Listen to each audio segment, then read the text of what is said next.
देखते हैं question number 14। Question number 14 क्या कर रहा है, इसमें ये कर रहा है कि अगर भी डायरेक्टली प्रोपोर्शनल है यानी कि अनुक्रमानुपाती है, जी पे पावर एक्स और एच पे पावर वाई, ये अनुक्रमानुपाती का चिन्ह है, अनुक्रमानुपाती। ठीक है, तो कर रहा है then find value of x and y, x और वाई का मान ज्ञात करना है, जहाँ भी क्या है वेलोसिटी यानी कि वेग है, जी क्या है ग्रेविटेशनल एक्सेलरेशन यानी कि गुरुत्वीय त्वरण है, ठीक है, और एच क्या है हाइट यानी कि ऊंचाई है। ठीक है, तो अब हम क्या जानते हैं, अगर कोई चीज़ आपस में क्या है, अब इसका सोल्यूशन देखेंगे। भी डायरेक्टली प्रोपोर्शनल है, जी पे पावर एक्स और एच पे पावर वाई, यहाँ पे वाई है सॉरी, और एच पे पावर वाई, तो हमें करा एक्स और वाई का मान याद करना। अगर कोई भी चीज़ आपस में प्रोपोर्शनल होते हैं तो उनके बीमा आपस में क्या होते हैं, बराबर होते हैं, तो हो जाएगा भी का बीमा बराबर इनका बीमा, जी पे पावर एक्स का बीमा इंटू एच पे पावर वाई का बीमा। ठीक है, आपस में बीमाएँ बराबर होंगी अगर कोई राशि आपस में प्रोपोर्शनल है, डायरेक्टली प्रोपोर्शनल है यानी कि अनुक्रमानुपाती है। तो भी यानी वेग, वेग का बीमा क्या होता है, वेग का मात्रा क्या होता है मीटर पर सेकंड, तो बीमा क्या होगा एल टी पे पावर -1, तो हो जाएगा एल टी पे पावर -1 इज इक्वल टू जी गुरुत्वीय त्वरण, कोई भी त्वरण उसका मात्रा क्या होता है मीटर पर सेकंड स्क्वायर, बीमा क्या होगा एल टी पे पावर -2, तो इस पे पावर क्या हो जाएगा एक्स इंटू एच, हाइट किस में मापते हैं, मीटर में मापते हैं, तो इसकी बीमा क्या होगी एल, तो एल पे पावर क्या हो जाएगा वाई। ठीक है, ये चीज़ यहाँ तक हमें समझ में आ गया। अब क्या करेंगे, ऐसा हो जाएगा ये, और उस साइड में क्या होगा एल पे पावर एक्स इंटू टी पे पावर -2x और एल पे पावर वाई। ठीक है, अब एल पे पावर एक्स है और एल पे पावर क्या है वाई है, तो लिख देंगे एल पे power x plus y into t पे पावर -2x, और लेफ्ट हैंड साइड में क्या गया एल टी इनवर्स। अब दोनों पक्षों के घातों की क्या करेंगे, तुलना करेंगे। यहाँ पे कुछ नहीं दिख रहा था, यहाँ पे क्या है 1 है, हमें ये पता है। अब दोनों पक्षों की तुलना करेंगे, लिखेंगे comparing with the both side, या दोनों पक्षों की तुलना करने पर, कंपेयरिंग विद बोथ साइड्स, दोनों पक्षों की तुलना करने पर ऐसा लिख देंगे। तो एल के घात की तुलना एल के घात से करेंगे, राइट हैंड साइड का लेफ्ट हैंड साइड से, तो एक्स प्लस वाई बराबर क्या आ गया 1। ठीक है, और टी के घात की तुलना करेंगे तो -2x बराबर क्या होगा -1, तो ये तो निकल जाएगा, एक्स इक्वल टू क्या जाएगा माइनस माइनस कैंसिल हो गया, और 1/2 क्या हो जाएगा 2। तो इस प्रकार से आपका एक्स का वैल्यू क्या आ गया 1/2, एक्स का वैल्यू उठा के इसमें रख देंगे तो वाई का वैल्यू निकल जाएगा। तो हम जानते हैं एक्स प्लस वाई बराबर क्या दिया 1, क्या करेंगे एक्स का वैल्यू उठा करेंगे, एक्स का मान क्या दिया 1/2 प्लस क्या जाएगा वाई इक्वल टू क्या जाएगा 1, तो ऐसा हो जाएगा। तो वाई इक्वल टू क्या जाएगा 1 - 1/2, तो वाई का वैल्यू क्या जाएगा 1/2। तो इस प्रकार से एक्स का वैल्यू आ गया 1/2 और वाई का वैल्यू भी 1/2। आंसर क्या होगा आपका एक्स इक्वल टू 1/2 और वाई इक्वल टू 1/2। तो ऐसे इसको सॉल्व करते हैं। अगर कोई डायरेक्टली प्रोपोर्शनल में है तो उनके आपस में बीमा क्या होते हैं बराबर होते हैं, दोनों पक्षों की बीमाएं लिखेंगे, उसके बाद से घातों की तुलना करेंगे और एक्स और वाई का वैल्यू इक्वेशन को सॉल्व करके निकालेंगे। तो ये था क्वेश्चन नंबर 14 का सोल्यूशन। अब देखें क्वेश्चन नंबर 15। क्वेश्चन नंबर 15 क्या करा है कि सेंट्रीफ्यूगल फोर्स हमें निकालना है, centrifugal force F acting on the particular particle moving uniformly in a circle depend upon the mass m, velocity v and radius r of the circle. Find the force for F using the method dimension analysis. हमें क्या करना है, जो बल है इसमें करने का तात्पर्य है एक कोई कण है जो एक वृत्ताकार पथ पे क्या कर रहा है, गति कर रहा है।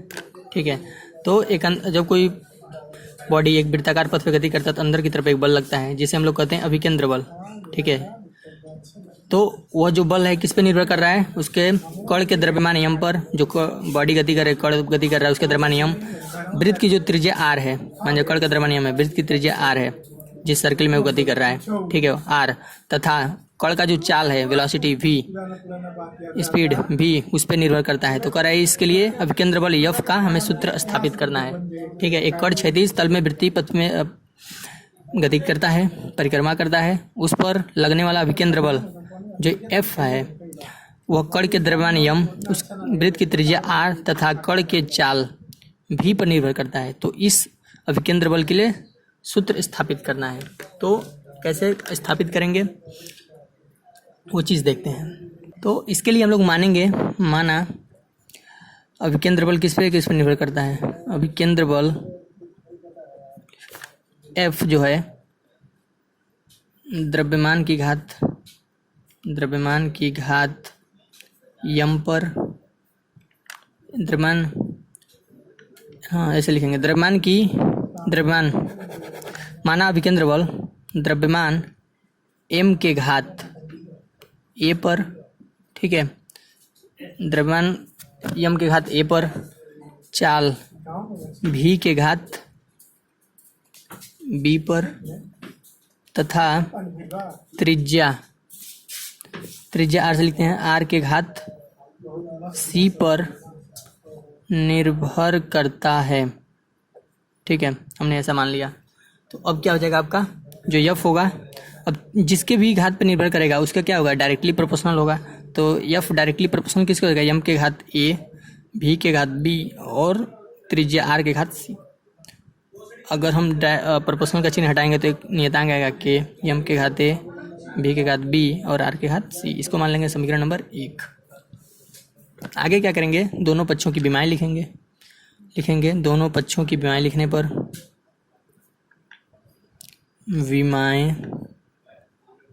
लिखने पर ऐसा कुछ लिख देंगे। तो बल का विमा क्या होता है, बल का विमा तो हमें पता है, नहीं पता है तभी निकाल सकते हैं। बल क्या होता है, द्रव्यमान गुणे त्वरण। द्रव्यमान क्या होता है, किलोग्राम। त्वरण क्या होता है, मीटर प्रति सेकंड स्क्वायर। विमा क्या हो जाएगा, एम मीटर एल टी पे पावर -2। ठीक है, तो एम एल टी पे घात -2 हो गया। कांस्टेंट की बीमा होती नहीं है नियतांक का। यम द्रव्यमान का बीमा क्या होगा, कैपिटल यम के घात ए, वेग भी है, इसका बीमा एल टी इनवर्स के घात बी और त्रिज्या को मीटर में मापते हैं यानी लंबाई में, तो इसका हो जाएगा एल इस पे घात सी। ठीक है, अब इसको ऐसे लिख सकते हैं एम एल टी पे घात -2 और इसको तीनों को एक में लिख देंगे। एम के घात ए, एल पे घात कितना हो जाएगा बी और एल पे घात सी, यानी एल पे घात बी प्लस सी और टी पे घात -बी। ठीक है, अब दोनों पक्षों के घातों की तुलना करने पर, दोनों पक्षों की घातों की तुलना करने पर, अब तुलना करेंगे तो क्या आएगा, यम के घात की तुलना यम के घात, यहाँ पे क्या है 1 है, तो ए का मान क्या आ जाएगा 1। अब बी प्लस सी बराबर क्या होगा, बी प्लस सी बराबर हो जाएगा एल पे कुछ नहीं यानी 1 है, तो 1 हो गया। और इसका -b टी के घात की -b बराबर -2, तो b बराबर क्या हो जाएगा, माइनस माइनस कैंसिल हो जाएगा 2, b का मान उठा के इसमें रख देंगे। तो यहाँ से आपका क्या आ जाएगा, यहाँ से आ जाएगा b प्लस सी बराबर दिया है 1, b का मान निकाले हैं 2, 2 प्लस सी बराबर हो जाएगा 1, सी बराबर क्या आ जाएगा 2, 1 माइनस 2 यानी सी पे सी बराबर क्या होगा -1। ठीक है, तो ए बी और सी तीनों का मान उठा के समीकरण नंबर 1 में रख देंगे, वही आपका क्या आ जाएगा, सूत्र आ जाएगा। तो लिखेंगे ए बी सी का मान उठाकर 1 में रखने पर लिखेंगे putting the value of A B C in equation number first, या लिख सकते हैं समीकरण 1 में ए बी सी का मान रखने पर। ठीक है, तो एफ बराबर दिया है के, यम के घात ए का मान कितना है 1 इंटू वी पे घात कितना है बी का मान कितना निकाले हैं 2 और आर पे सी घात है और सी का मान निकाले हम -1। ठीक है, तो हो जाएगा एफ इक्वल टू के, यम पे घात 1 लिखना जरूरी नहीं है, ये भी स्क्वायर हो गया और आर -1 है, नीचे आएगा तो +1। ठीक है, तो हो गया एफ बराबर के M B square by R. अब लिखेंगे प्रयोग द्वारा देखा गया के का मान कितना आया 1, तो के जगह पे 1 लिख देंगे, तो एफ बराबर क्या हो जाएगा एम भी स्क्वायर बाई आर। तो ये है अभिकेंद्र बल का फार्मूला सिद्ध हुआ, यही हमें रिलेशन बताना था। ठीक है, ये चीज़ लिखना पड़ेगा आपको, प्रयोग द्वारा देखा के का मान 1। वैज्ञानिकों ने देखा कि के का मान 1 रखेंगे तो ये आपस में दोनों चीज़ बराबर हो जाते थे उस समय जब इस चीज़ की गणना की गई, अभिकेंद्र बल की गणना की गई, वृत्तीय पथ पर कितना अभिकेंद्र बल अंदर की तरफ लग रहा है। ठीक है, उस समय देखा गया।